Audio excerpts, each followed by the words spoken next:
No tere, Kevin! No tere! Kuulsin, et sa käisid Rotis triatloni tegemas, Ironmani tegemas. Ei, mees ei ole Ironman. Okei, alustame siis uuesti. Juba läks valesti. Täispikka triatloni. Jah. Kuidas oli? Päris lahe oli. Ei tekkinud seda momenti, et nüüd oleks hästi rõve ja kole ja küsinud endalt, et miks ma siin olen. Et pigem oli see, et kuidas ma saan kiiremini edasi ja ikkagi pidin väga palju läbi mõtlema, mida ma söön ja joon, et finiši jõuda. Aga väga tubli. Me kõik nägime, sa jõudsid sinna väga edukalt. Me oleme kõik su üle väga uhked. Seda. Aplaus. Aga ma ei tea, sul on neid klippe sellest päevast. Mul on sellest päevast videot kokku pandud. Et treener nii palju filmis kui jõudis ja pani need kokku ja siis idee on selles, et vaatame selle läbi ja kui sul tekib küsimusi, pane pausile, ma vastan ja seletad mulle, mis see triatlon endast kujutab, jah? Okei. Et seda oleks tõbusam vaadata. Nii. Algab siis ujumisega, jah? Jah, aga tegelikult ma võiks alustada sellest, mis kell päev algas. Ärkasin 4:30. Okei. Peale seda läksin hommikusööki tegema. Mis sa sõid hommikul? Hommikul tegin kausitäie müslit jogurtiga. Et nagu sama klassikaline esindas iga päev sööd, ei teinud midagi? Põhimõtteliselt jah, et muidu seal öeldi küll, et putru võiks moosiga teha, aga kuna ma ikkagi, kui ma kodus olen ja söön hommikuti müslit on ju piimaga või mis iganes jogurtiga, siis tundsin, et see on nagu hea minek. Okei. Siis oli juba muud tegevused, vaja veel ära teha joogipudelit täita ja asjad veel üle vaadata, mis kasu võtta. Mitu joogipudelit sul oli? Mis joogipudelite sees oli? Mul oli üks 500 milliliitrine joogipudel, kuhu sisse ma panin kõik keelid, oma 11 keeli. 11 keeli? Ja siis oli 750 milliliitrit vett. Panin siis need ratta peale ja ühe korvi jätsin ratta peal tühjaks. Sellepärast, et esimene joogipunkt oli juba 10. kilomeetril, et ma sain sealt juba selle pudeli kätte. Et siis panin selle teise panin varusse. Ja hommikul oligi vaja rehvid vaadata üle, need täis pumbata kiiver. Ratta viisid juba päev varem sinna? Päev varem jah, viisin ratta sinna ja me pidime veel kiivrid jätma ratta peale, et need ei tohtinud koju viia vahepeal. Ja siis hommikul panin kiivrile veel selle sirmi tagasi. Ja muu juba oli siis kalipso ja asjad kaasas. Et selles mõttes nagu mingit hommikul kiirustamist ei tekkinud, et kõik nagu ma omale ajakava ette panin, nii ma seda täitsin ja see toitis nagu. Mis kell start oli? Kell 7 hommikul. Et kell 6 olin juba võistluspaigal. Ja mis temperatuur oli? Õues oli 9 kraadi sooja ja vesi oli 18 minu teada. Et päris karge hommik oli. Ja mis sul süke, kui sa seal stardijoonel hulpisid, mis mõtted sul peast läbi käisid? Mõtlesid ka, mis sind ees ootab või see hetk juba lihtsalt mõtlesid, et okei, ujumine, mis ma pean tegema, et kiiresti ujuda või kuidas mõtteprotsess? Pigem oli see, et ma olin nagu hetkes, et ma nagu kaugemale tulevikku väga ei mõelnud, et eks ikkagi oli see hommikune äratus veel sees ja võib-olla aju ei funktsioneerinud nii kiiresti, kui oleks tahtnud. Kas sa kohvi jäid enne? Jah. Et seal jah, olin stardijoonel ja mõtlesin nagu... Kes su kõrval olid? Sul olid päris tugevad mehed stardis, kas oli mingid oma iidolid või kedagi kahe sul kõrval ka? Mul oli põhimõtteliselt klapid peas iseenda jaoks ja ma ei vaadanud, kes mu kõrval on, kellega koos ma ujun või mis iganes. Et sihukest asja ma nagu ei mõelnud. Aga paneme selle asja käima ja siis on näha. Läks. 2 pauku oli kuidagi nagu. Jah, tundus nüüd mulle ka, siis ma ei olnud seda asja vaata. Sa vist läksid esimese ajal ära. Tead, kus sa oled ka siin või? Ei. Kuskil siin. Esimeses reas olid või? Kuskil siin. Ühel oli hall müts, teistel on rohelised. Seal oli jah kuidagi imelikult, et sinine oli kellelgi ja kellelgi roheline ja punane ja must ja hall, et ma ei tea, mina sain rohelise. Kas seal oli mingi vool ka või? Ei, kanalist täiesti null voolu. Ja eks siin on näha juba punt juba suht kiiresti tekkis, et ma seal ees otsas olin, ma praegu küll kaadrist ei oska öelda, kus ma olen. kuidas tundus, nagu tegid enda kohta hea ujumise või pigem? Planeeritud oli ujuda 47-48 minutit, aga tuli 49-57. Et mu idee oli tegelikult... A distants oli õige või? Jaa, distants oli õige. Ma ujusin kellaga, aga mul teisel kilomeetril hakkas pistma, et ma pidin Ujudes pistma? Et ma pidin tempot langetama. Väga ilus. Et tempot langetama, et ikkagi mõtlesin too hetk, kui läks raskeks või pistmakas, et mul on ikkagi pikk distants veel ees, et ma ei taha selle valuga nagu edasi võistada, et ma pigem lasin tempot maha. No siin üks läheb eriti aeglaselt seal lõpus. Tal aeg oli? Jah, seal meid pandi startima siis inimestega 65 pluss ja kes on 33 korda võistelnud, et ka need pandi esimesse starti. Et seal oligi see põhjus, miks see rivi kohe läks pikaks. Okei. Ja mitu meest üldse oli stardis? Proos oli 30 või üle natuke. Et ikkagi omajagu. Ja siin juba järgmine klipp sellest, kuidas liidrid teevad teist tagasipööret ja tulevad tagasi.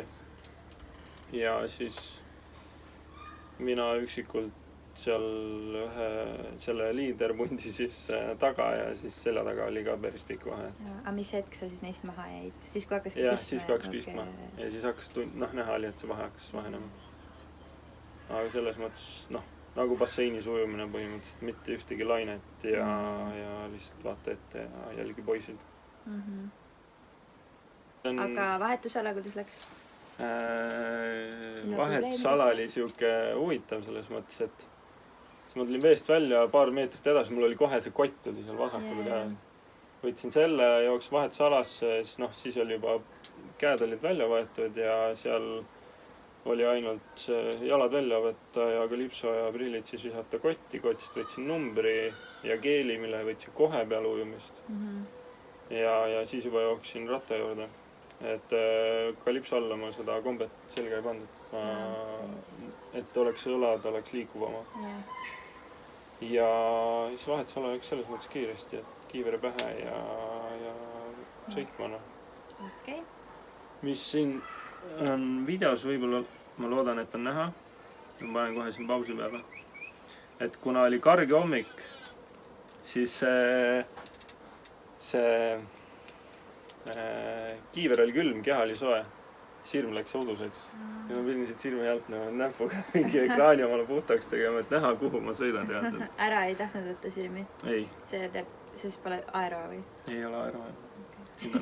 Muidu oleks vatid kadunud sinna. Ja niimoodi läks, see oli hommikul ja 7:53 olin ratta peal. Nii, ja millal siin sa oled täiesti üksi, millal sul siin juba on sõpru? Nüüd on juba mul siin päris palju sõpru, et see on siis 60 kilomeetri äkki või 70. Siin oleme juba pundiga koos, et taga oligi varupudel ja esimest pudelit ma vahetasin kogu aeg igas vahetusalas. Ja see on ka juba siin 100 pluss minu mõnest. Et kõik oli okei veel too hetk. Ja siin on näha, et siin vasakus eas juba pidime suht palju sõitma. Ja see on siis juba viimane joogipunkt enne jooksul minekut. Et jahutasin ennast veel korralikult. Ja mis temperatuur oli tõusnud, kui kõrgele siis see läks ajaks juba? Päeval juba oli 24-25 kraadi sooja, et päike paistis päris korralikult. Ja oli tunda, et kupli all läks soojaks. Et sealt pidi nagu siit kiivri tagant vett sisse laskma, et jahutada ennast. Ja kombed ka. Aga rattas selliseid raskeid hetki tekkis või ei tekkinud üldse? Rattas rasked hetki pigem ei tekkinud. Pigem oligi see, et juba kui nägid seal 150 kompuutri peal, et ainult mõned kilomeetrit on veel lõpuni minna. Et kahju muidugi, et see rada oli 10 kilomeetrit lühem kui muidu on ju, et huvitav, et miks nad jätsid küll selle tõusu ära, aga kas nad ei tahtnud siis kuskil mujal teha pikemaks? Ma jään selline vastusele ja jääb küsimus. Sest muidu ei saa ju öelda, et sa tegid oma rekordi või mis iganes. Ongi, et tegelikult see 10 kilomeetrit on rattas päris palju. Et liidrid sõidavad selle mingi 12-13 minutit. Et muidugi võib liita sinna lõpule otsa, aga samas noh, me ei tea kunagi, mis see jooks oleks võinud ka võib-olla raskem olla. No jah. Aga sellegi poolest 4.07 170 kilomeetrit, et tegelikult see 40,7 keskmis on jumala... Palju tõusumeetreid? 1700. Päris palju. Päris korralik, et 1700. Et sulle see rada meeldis? Mulle meeldis, ta oli tehniline, ta oli kiire, ta oli künklik ja selles mõttes oli mõnus. Ja soe ja see, et ikkagi saime seal proodega koos sõita nende õigete vahedega, et seal meil ikkagi mootorrattur oli kogu aeg siis külje peal, kes siis jälgis neid vahesid. Et seda sulle ei tekkinud sellist tunnet,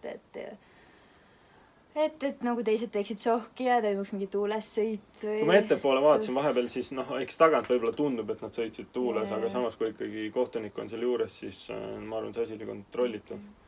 Aga jah, et ikkagi ise, kui ma tundsin, et see vahe läks nii vähe nii-öelda väiksemaks, siis ma ise lasin kohe tirvi. Ja, et see on tegelikult üsna keeruline seda jälgida, et ma ise nüüd olen ka paar poolikut teinud, eks, et see, et sa jõuaksid mööda ilusti selle õige ajaga ja siis, kui keegi sinust mööda tuleb, et siis sa pead nagu laskma selle vahe uuesti sisse ja sellise rütmi segab nii ja kuidagi väga ja hästi palju pead jälgima, et sa ei saa nagu ise oma sõitu teha, et kui sa selle pundiga koos oled, et teiste jälgimine on väga tähtis.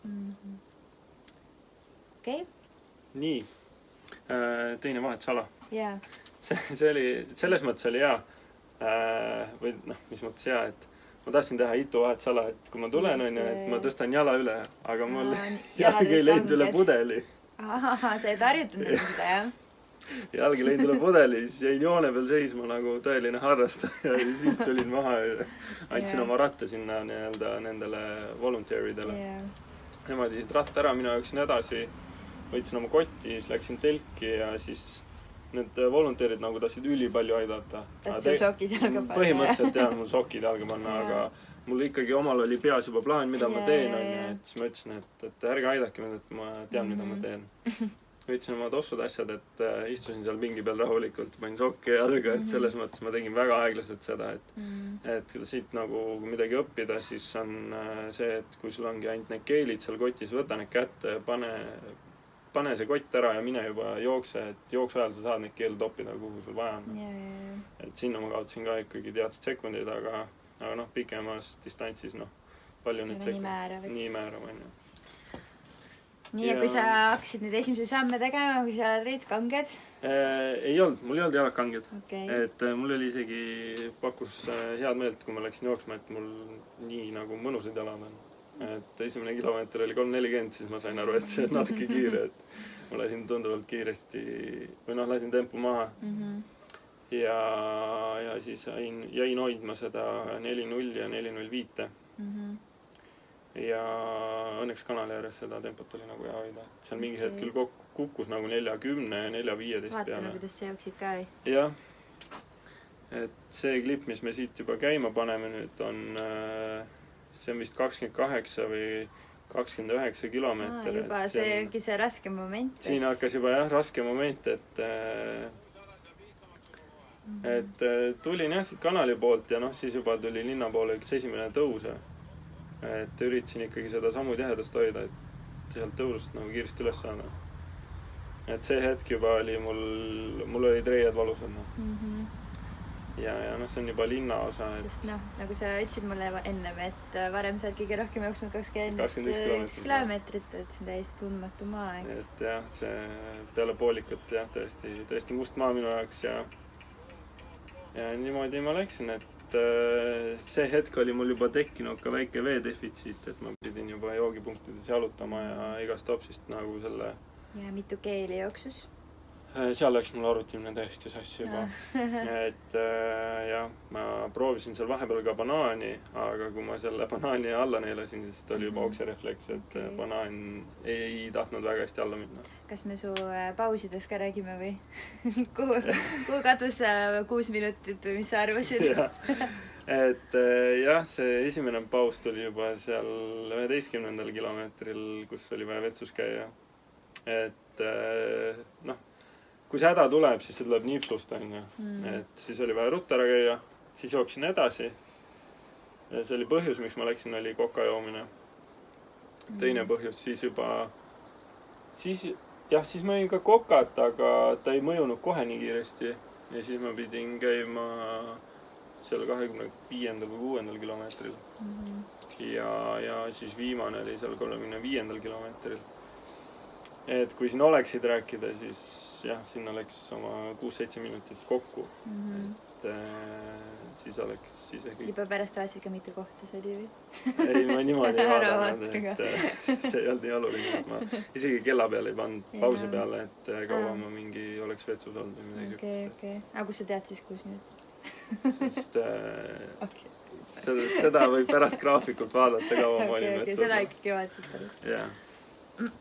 Et jah, siin rahvas elas ka siin nii palju kui oli ja...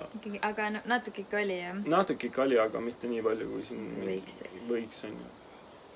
Ja siis see on juba see koht, kus vaikselt jooksime ühest tunnelist läbi ja tuli tõus. Et aga näha on jooksusammust, et raske on ja... Kuidagi üksi oled ka? Jah, et ega mul seal ees kedagi püüda ei olnud ja taga ka nagu ei olnud, et... See valgevenelane tuli alles lõpus, eks? Tema tuli alles lõpus, et midagi enam hiljem näeme, et praegu oligi joogipunkt ära.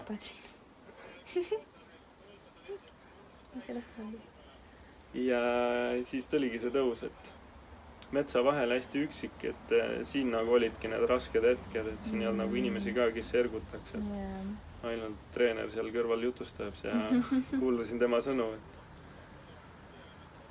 et tuli nagu hoida ja ennast kogu aeg liikuvuses hoida, et kui kõndima hakkasid, siis peale kõndimist on väga keeruline jooksma hakata, et jalad on juba nii kanged.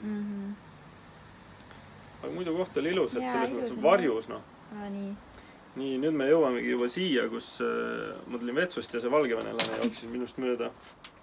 Ja siis ma sain püüda teda. Ja see on juba laskumise koht. Aga reied olid juba nii valusad, et see laskudes oli väga keeruline mingid suuremat kiirust arendada, et see pidi ikkagi suht palju pidurdama endast maha. Ja vaikselt jooksin ja näed, treener sai enam-vähem selle koha. Siin tundus mingi imelik ristumine. See valgevenelane jooksis siin väga sises kurvis. Et tegelikult on nooled siin maas, vaata. Et mina tulin nagu oli vaja. Ja siin ma sain ta kätte enam. Et jah, väga tonts samm oli juba. Aga samas siin oli ainult veel... Teadsid, et lõpuni läheb. 2 kilomeetrit või midagi hüksed oli veel minna. Ja jah. Nagu treeneriga ütleb, et vähe on jäänud ja lõpus spordi aeg. Aga nagu näha, siis siit ei tule mingit lõpus sporti. Aga tõesti oli vahva, kuidas seal raja ääres inimesed panid lauad, toolid maha ja nautisid seda päeva. Rattad ei stasid. Ilm on vähemalt ilus. Et kui me nädal varem jõudsime, siis oli 13 kraadi vihm. Ja see oleks olnud karm. Jep. Aga kui vaatame seda videot, siis valgevenelas seal taga ei olnud näha. Ja siit treener ka filmib, et... See on siis palju lõpuni jäänud? Siit, mis see 300-400 meetrit veel on jäänud. Okei, siis tal oli lõpusport. Jah, siin hakkas see staadion ja nagu näha, ikka ma jooksin üksi. Ja tulemustes on 2 sekundit vahet. Ja seal me vaatasime finišit, et väga napp oli. Et jah, niimoodi see läbi sai. 8:11:09. Pole paha. Oled rahul? Olen rahul, et selles mõttes mul oli mõttes mingid eesmärgid ikka, et 8,5 võiks ära tulla. See oli reaalne tulemus, mida ma võin teha. Et ma mingit ulme asja nagu... Okei, ratta peal ma tegelikult vaatasin seda, et ma võiks isegi alla 8 ära teha selle, aga ma ei teadnud, mis see maraton endast kujutab. Et esimene maratoni osa oli 1:29, poolmaraton ja siis teine oli 1:39. Et 10 minutit ikkagi on see erinevus. Aga muidu tõesti lahe kogemus, et teeksid veel? Teeksin veel kindlasti, et see ei olnud nagu esimene ega viimane kord. Et seda musta kasti nagu ei tulnud, et ei tahaks seda teha. Mis on siis need asjad, mis sa tunned, et sa tegid väga hästi ja mis on asjad, mis sa tunned, et saaks paremini see järgmine kord siis? mis ma hästi tegin, kindlasti toitumisega läks hästi, et ma sõin piisavalt, nii nagu oli vaja, võib-olla isegi rohkem, et toidu või energiapuudust mul ei tekkinud, aga mida ma peaksin õppima, on ikkagi joomist sellise soojaga. Et nagu oligi tunda seal poolmaratoni aeg juba väikest veedefitsiiti, kus ma pidingi jooma hästi palju. Ja kindlasti... Mingid krampe või süksid ei tekkinud üldse või? Rattas, kui ma püsti sõitsin tõus üles, siis ma tundsin, et nagu, et ma pikalt ei saa alla, et võib nagu asi minna veidi jamaks. Aga mul oli ikkagi jooksus võetud see magneesiumi ampull igaks juhuks. Aga jah, sihukest krampi, et oleks löönud, sihukest asja ei olnud, et kindlasti veel vahetsalad võiks kiiremaks teha, et see oli tõesti, ma istusin sinna pingile ja hakkasin rahulikult oma sokke panema, et tegelikult see asi käib tunduvalt kiiremini. Et pärast vaatasid palju, kui kiiresti kiiremalt... Teine vahetsala oli mul 2 minutit ja esimesel oli 1:40. Aga võrdlesid nagu näiteks poodiumi meestega, et kui kiiresti nemad tegid? No, oligi 20 sekundit. Okei, 20. Väga hull ei ole, aga samas ikkagi. Aga tõesti, jah, see võistlused ja see melu ja see, kindlasti sellisel koroona aastal see ei ole see nagu eelnevatel aastatel. Aga sellegi poolest, et nad selle said teha ja korraldada, see oli nagu väga. Et soovitad teistel ka sinna minna kindlasti? Jah, kui võimalik on, siis registreerige, et suht tihti on see, et see võistlus müüakse väga kiiresti välja. Et... Nüüd ilmselt oli siis vähem lubatud ka üldse start? Jaa, vist... Ma õiget numbrit ei tea, aga minu meelest oli üle 1500. Et aga jah, siin mõned päevad enne võistlust veel pro-nimekiri ikkagi muutus totaalselt, et kui ikkagi Lange ja Traits ja Kindle ennast kirja panid. See oli sest Koona lükati edasi, siis neil... Nemad tahtsid ka ikkagi kuskil oma selle täispika ära realiseerida. Muidugi kahju, et Kindle katkestas, aga sellegi poolest tehti väga võimas tulemus seal Patrik Lange poolt oli. Ikka Lange poolt. Et see oli väga. Ei, väga palju jälgida. Ja ma ei tea, jääme põnevusega ootama, mis sa siis edasi teed nii sellel distantsil kui ka teistel distantsidel. Jah, no ma arvan, et need aastad võivad päris huvitavad olla. Sa oled ju meil väga noor veel. Jah, aastaid on veel minna. Aga thanks, Kaidi. Rattariidid selge oleme sõitma. Kus me oleme? Oandus. Metsas. Kopra rajal põhimõtteliselt. Jah. Ilmi metsa poole. Suht shake'i võib see kaamera jääda. Aga no vaadake. Päike. Loodus. Ilus. Mina. Hans. Kaidi.